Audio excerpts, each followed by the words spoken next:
আমি বগুড়া শহর থেকে একটু দূরে কাহালুর ভিতরে সম্ভবত হইতে পারে, আবার বগুড়ার ভিতরেও হতে পারে। একটা গ্রামের মধ্যে কোথায় আছি জানি না, তবে অসম্ভব সুন্দর একটা গ্রামের মেঠো পথে আছি। আশপাশে শুধু সরিষা ক্ষেত নাই, সরিষার ফল ধরছে। এখন সেটা কোথাও পাকছে কোথাও পাকে নাই, অর্থাৎ সরিষা হারভেস্টিংয়ের সময় হয়ে গেছে। মাঝে মাঝে দূরে লোকজন কাজ করতেছে।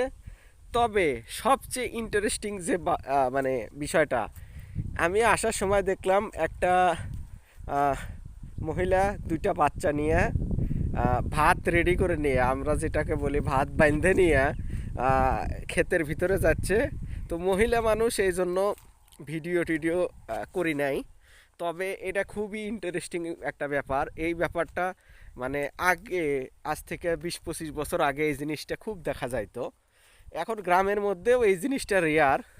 ছোট বাচ্চারা দৌড়াদৌড়ি করতেছে ক্ষেতের ভিতর দিয়ে, সম্ভবত ওর বাবা মাঠে কাজ করতেছে। তো আসলে মানে কি বলবো, বিষয়টা খুবই ইন্টারেস্টিং। তো যাই হোক, গ্রামের ছোঁয়া, মাটির ছোঁয়া, আমার সোনার বাংলা যে কি সুন্দর, এটা যারা ফিল করতে না পারে, যারা আমার মতো দেখতে না পারে, তাদের জন্য অবশ্যই আমার খুব খারাপ লাগে।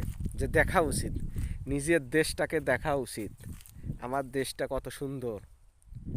যাই হোক, সামনে আগায়, সামনে কোন গ্রাম আমি জানি না, তবে আগাইতে থাকি, সামনে দেখা হবে ইনশাআল্লাহ।